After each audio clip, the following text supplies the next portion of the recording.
अक्सर कुछ नमकीन्स वगैरह के बिस्किट्स के कुछ पैकेट्स रहते हैं जिनको हम ऐसे ही कचरे में फेंक देते हैं। कचरे में फेंकने के बाद क्योंकि प्लास्टिक गलती नहीं है तो सालों साल पड़े रहते हैं और एयर पॉल्यूशन होता है।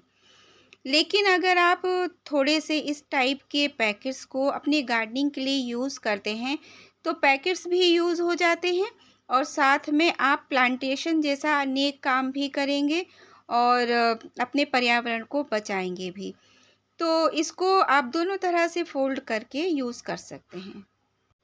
अगर ये आपको नहीं चाहिए जितना लिखा हुआ है तो इसको उल्टा फ़ोल्ड कीजिए तो सिल्वर कलर आएगा, बहुत प्यारा लगेगा और ड्रेनेज होल बनाइए।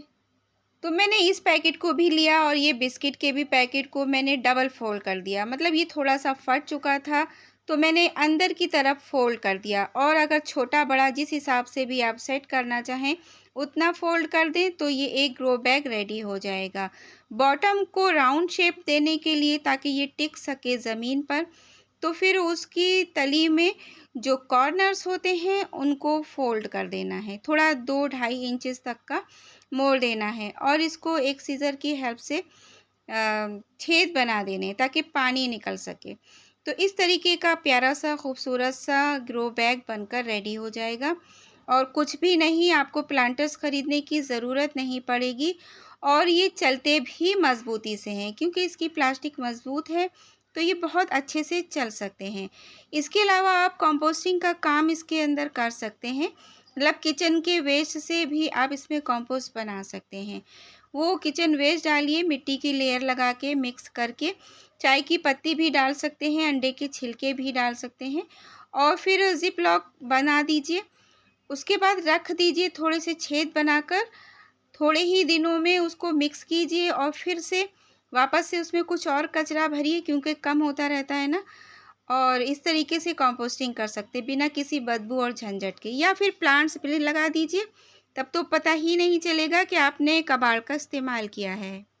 प्लांट्स की बात करें तो शेयरिंग से लिए जा सकते हैं। लेमन ग्रास मेरे पास ख़त्म हो गया था, बल्कि यही लेमन ग्रास मैंने अपनी मदर को दिया था ग्रो करने के लिए। वहाँ बहुत अच्छा चल रहा है, जंगल जैसा ग्रो हो रहा है, तो उन्हीं से मैंने थोड़ा-सा मंगवाया था और इस पैकेट में मैंने सिलोशिया के पौधे उन्हें पहुँचाए थे। उन्होंने एक्सचेंज करके मुझे लेमन ग्रास यानी जराकुश की ये जड़ें पहुँचाई हैं।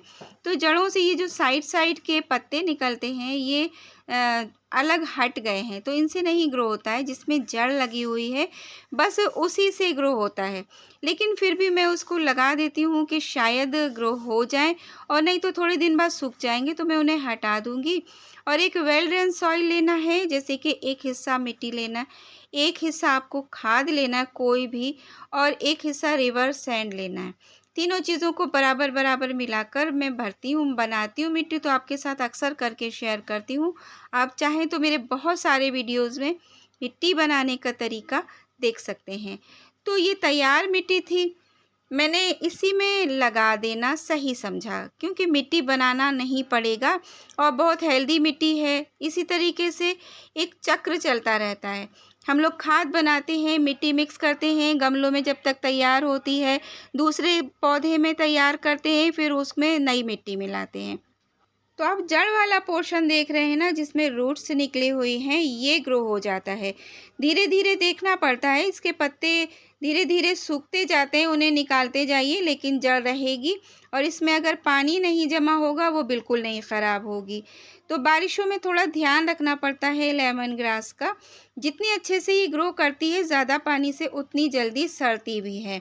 वैसे बहुत हार्डी प्लांट है और लेमन ग्रास आप समझ ही रहे होंगे, इसको कॉमन भाषा में चाय की पत्ती का पौधा बोलते हैं क्योंकि इसको लोग चाय बनाकर पीते हैं। सर्दी, खांसी, ज़ुकाम, बुखार, किसी भी तरह का बुखार हो तो इसका नाम ही हिंदी में जरांकुश है। जरा धन अंकुश, मतलब कि बुढ़ापे को कंट्रोल करने वाला, उसे रोकने वाला। तो इसकी चाय के इस्तेमाल से, और इसको बघार में भी ले सकते हैं और कुछ पत्तियों को आप ऐसे ही फ्रेश खा सकते हैं क्योंकि ये इसमें अदरक जैसी खुशबू आती है।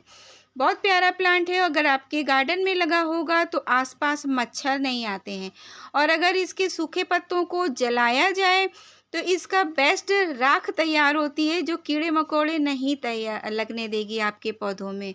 और इसके अलावा जलाने से मक्खी, मच्छर, कीड़े-मकोड़े दूर भी रहते हैं।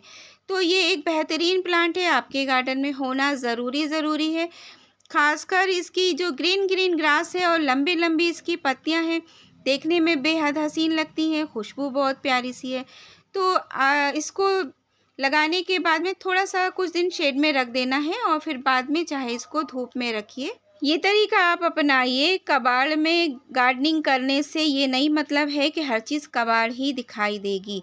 उसको अच्छा-सा डेकोरेट कर सकते हैं, अच्छे से सजा सकते हैं गार्डन को। और प्लांट्स ये नहीं कहता है कि नहीं मुझे अच्छा पॉट ही चाहिए, प्लांट को आपका प्यार चाहिए। तो फिर एक लाइक ज़रूर कीजिएगा। अल्लाह हाफ़िज़।